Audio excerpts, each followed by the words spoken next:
Une rencontre de football où la victoire signifiait la mort.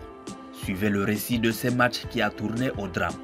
Mais tout d'abord, si vous êtes nouveau sur la chaîne, n'oubliez pas de vous abonner et d'activer la cloche de notification pour ne plus rater aucune de nos prochaines vidéos. Alors bon visionnage.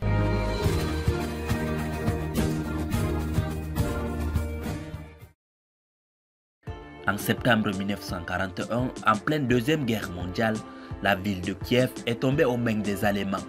Un épisode sanglant, le massacre dans le ravin de Babi Yar, à la fin du mois provoquant la mort de plus de 33 000 juifs. Quelques mois plus tard, les Allemands tentent de rétablir un semblant de vie dans Kiev et organisent un match de football le 9 août 1942 opposant l'équipe du FC Star, une équipe locale ukrainienne à une sélection nazie de la Luftwaffe, l'armée de l'air allemande. La rencontre se déroule devant 45 000 personnes au stade Zénith de Kiev. Elle est arbitrée par un militaire du parti nazi. Celui-ci va ordonner aux Ukrainiens de faire le salut nazi. En vain, les Allemands ouvrent le score, mais ils se font égaliser et achèvent la première période menée 2-1.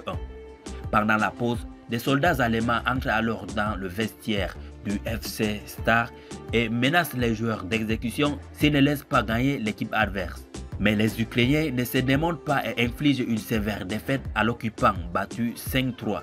L'affrontement tourne au drame. Selon la propagande soviétique, les Ukrainiens vainqueurs de la partie auraient été tués par les nazis humiliés d'avoir perdu. 9 jours plus tard, 8 joueurs ukrainiens auraient été arrêtés. Les joueurs ont été transférés dans un camp de la mort situé tout près de Babi Yar. Si leur sort demeure flou, on sait néanmoins que 3 d'entre eux ont été abattus. En 1981, l'endroit est rebaptisé le Star Stadium en mémoire des joueurs ukrainiens martyrs. La propagande communiste soviétique baptisera alors cet épisode tragique le match de la mort.